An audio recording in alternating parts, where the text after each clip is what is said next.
आणि म्हणून माझी आपल्याला एक आव्हान आहे ना, या सरकारला वस्तीवर आणायचं असेल तर आपण साम दाम दंड भेद स्थितीप्रमाणे आपण स्टेप बाय स्टेप पुढे गेलं पाहिजे.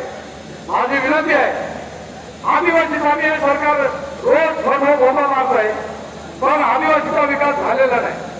आणि म्हणून तो जर करून घ्यायचा असेल तर माझी आपल्याला विनंती आहे, आपल्या तालुक्यामध्ये आपल्या गावामध्ये आदिवासींना मिळणाऱ्या सवलती आणि त्याची पूर्तता किती झाली याचा आपण सर्वे केला पाहिजे. आणि तो सर्वे करत असताना आपल्या तालुक्याचं तहसील ऑफिस, आपल्या तालुक्याचं व्हिडिओ ऑफिस, आपल्या तालुक्याचं सीडीपी ऑफिस, दवाखाना, पोलीस स्टेशन जोडता जी काही कार्यालय आहेत ती उद्यापासून त्याला कुलूप लावून ती बंद केली पाहिजे.